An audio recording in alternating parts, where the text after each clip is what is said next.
Okay, remember that they're changing my voice. Before I get into Matthew 24, let me put it into context here real quickly here, more or less. So in Matthew 23, there's the warning against hypocrisy, the 7 woes on the teachers of the law and the Pharisees, which is about their hypocrisy, them not cleaning the inside of the cup and dish, right? Them not cleaning their souls and being worried about their appearances, them pretending to be right with God and the prophets, what have you. Okay. And that them misleading people is a huge part. It says they make people twice the children of hell that they are. So it makes it clear that those who take on this kind of way about them, who insist on their patriarchal lines, who insist on their way of doing things, right? Pharisee, fairy, right? We see this kind of fairy culture in the Republicans, Democrats, Libertarians. People are on some fairy nonsense, and they chase fantasies and falsehood. Okay. And so then in Matthew 24 is the one we're going to read about the end times. But in Matthew 25, it's a very key chapter where it's about the parable of the 10 virgins, the parable of the bags and gold, and the parable of the sheep and goats. And the parable of the bags of gold, it ends by saying, "So take the bag of gold from him and give it to the one who has 10 bags, for whoever has will be given more, and they will have an abundance. Whoever does not have, even what they have will be taken from them. And throw that worthless servant outside into the darkness, where there will be weeping and gnashing of teeth," which is similar to the parable of the wedding banquet, right? Throwing the person into the darkness where there's weeping and gnashing of teeth. Okay. And it had to do with this person, them not doing the right thing, right? They didn't scramble to do God's work. It's about diligence. It's about taking what you have. If you're an attractive female and I'm single, you're supposed to rally and obey more than other people, so to speak, right? Because what were you given? To the one who has been given much, much is expected, right? Whoever has will be given more, and they will have an abundance. Whoever does not have, even what they have will be taken from them. We see something similar in the parable of the 10 minas. And so in the parable of the 10 virgins, it ends by saying, "Therefore keep watch, because you do not know the hour of or day." So they're supposed to keep watch. They're supposed to be scrambling to do God's work, what have you. And that's the opposite of the hypocrisy we see discussed in Matthew 23. And the end times absolutely has to do with Matthew 23 and Matthew 24. And Matthew 25, obviously, ends by saying, with the sheep and the goats, it says, "He will reply, 'Truly I tell you, whatever you did not do for one of the least of these, you did not do for me.' Then they will go away to eternal punishment, but the righteous to eternal life." Okay, so they need to scramble to do what is right and to consider, okay, who deserves more. Just like in the parable of the bags of gold, God was rewarding them according to what they've done and what they had.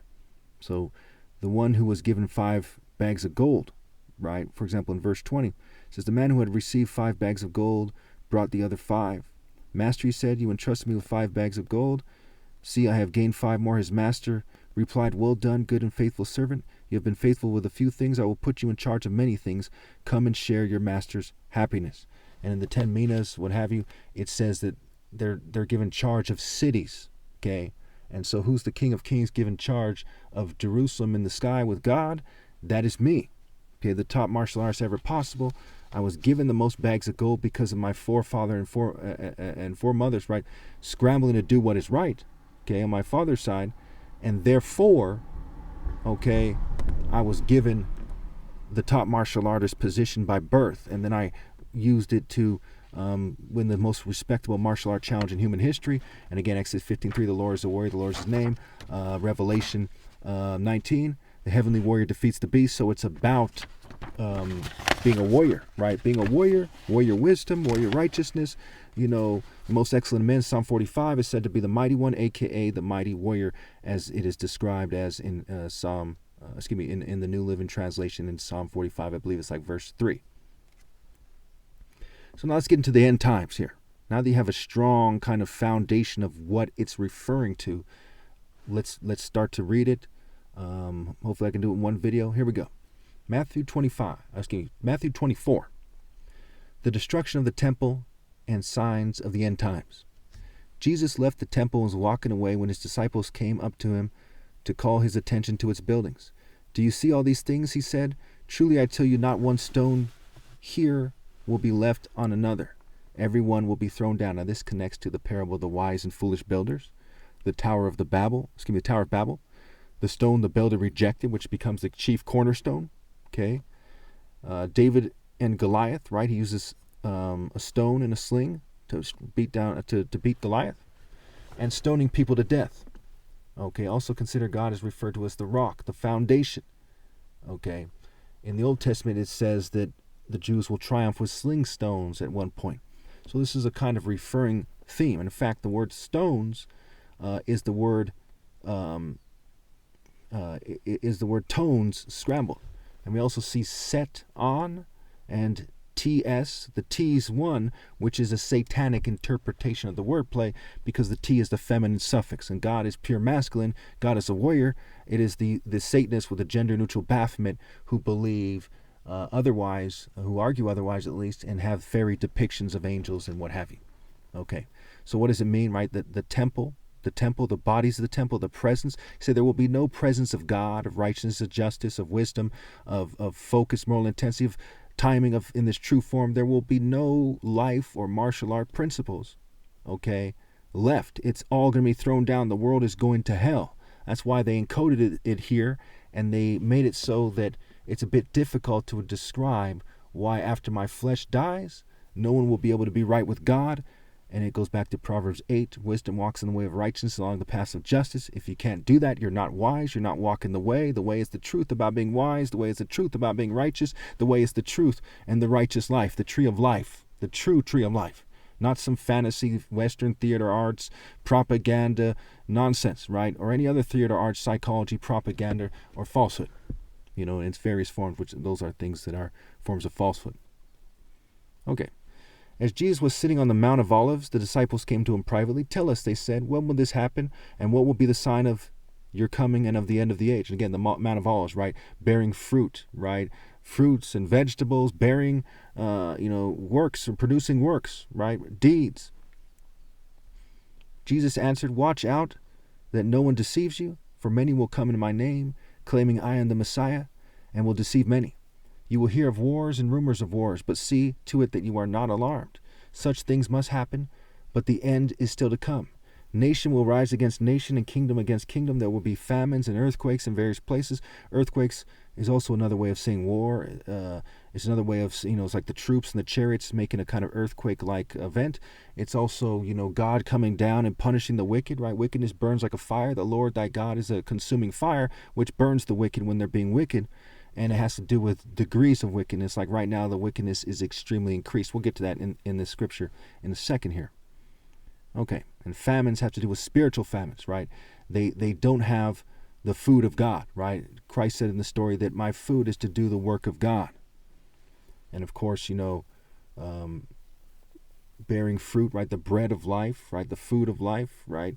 The righteousness, the bread of the presence of God. The bread is as Jesus' presence among them that he gave to save them in the story. And there's people who interpret in a satanic way and think they can do whatever they want. But when someone dies for a cause, it's so that in its pure form, it's not cheating anybody, not a calculated theft, in its pure form, okay, that you could follow in their footsteps and follow down that path. That's the way. The way is not cheating someone else, not cheating for your family or your race or your church or your gender, your sexual orientation, but doing what is precisely right in the divine order, which cannot be done after my flesh dies.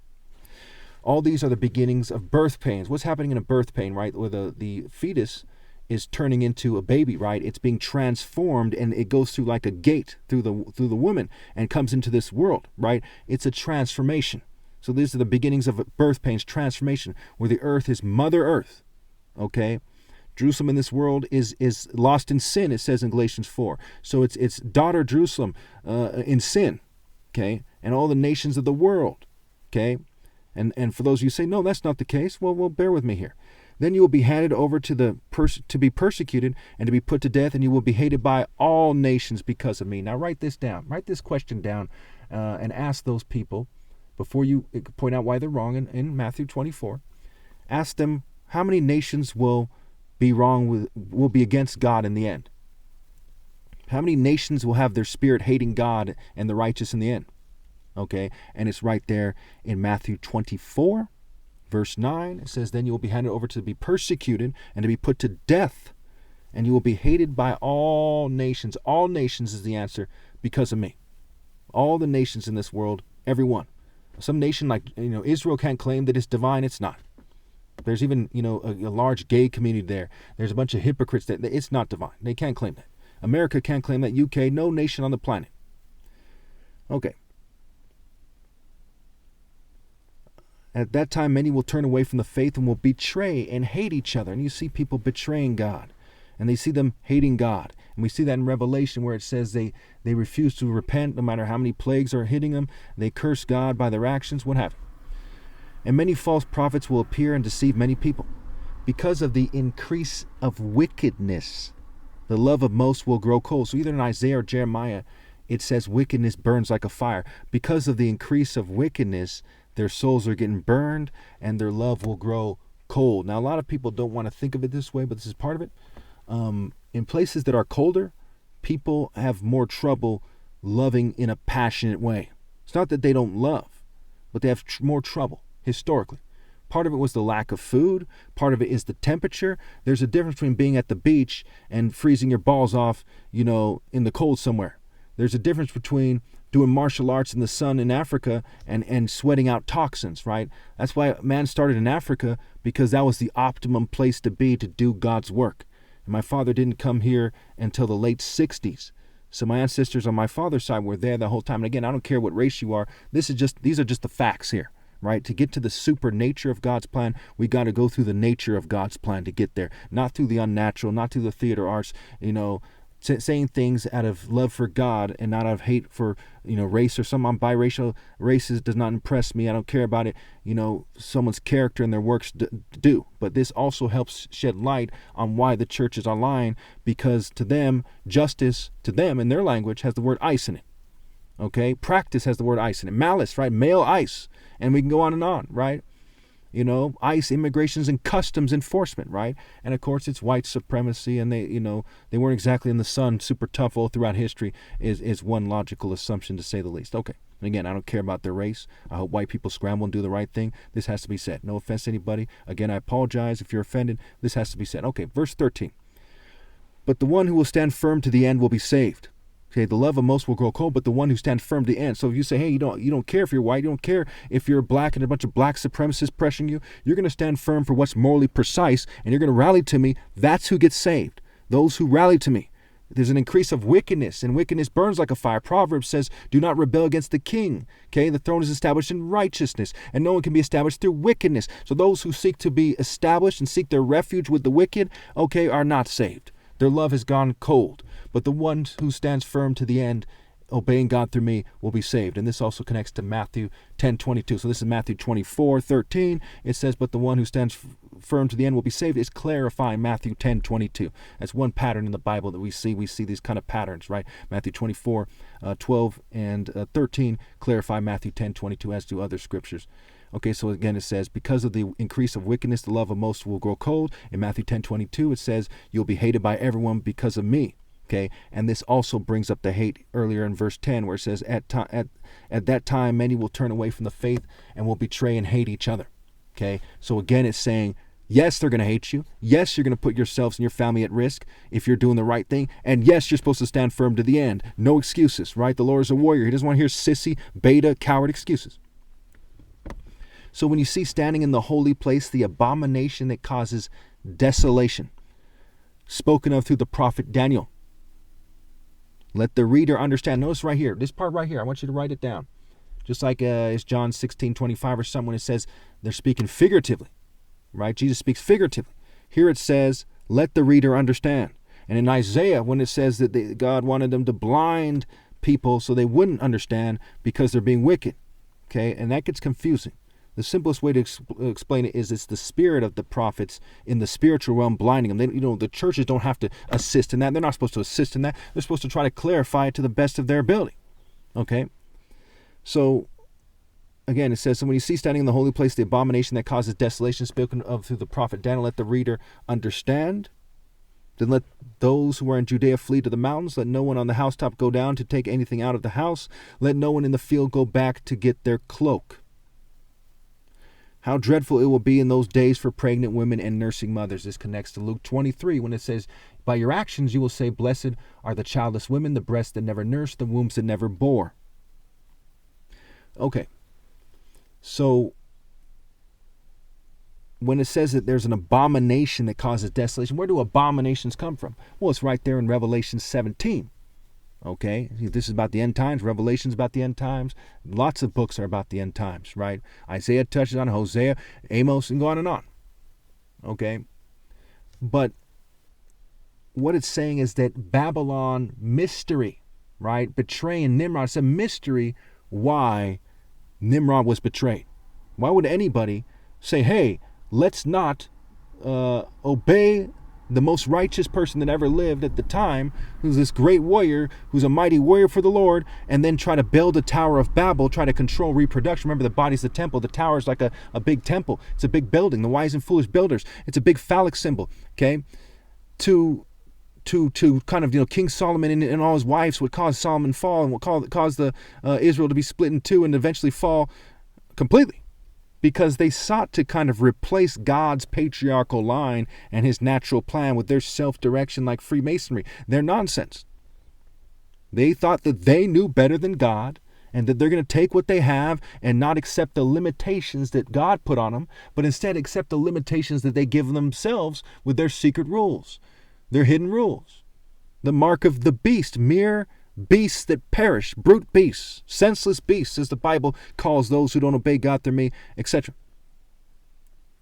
So it's the abomination that causes desolation. It causes chaos, confusion, desolation. Even if you live in the most tidy estate on the planet, with 50 staff members attending to, making sure you're organized, you're disorganized where it matters most.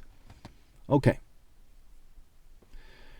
Pray that your flight will not take place in winter or on the Sabbath, for then there will be great distress unequaled from the beginning of the world until now, and never to be equaled again. If those days had not been cut short, no one would survive, but for the sake of the elect, those days will be shortened. At that time, if anyone says to you, look, here is the Messiah, or there he is, do not believe it. So it's saying there's not going to be a long time frame from when the end starts coming to when my flesh dies and it's done. And why is that?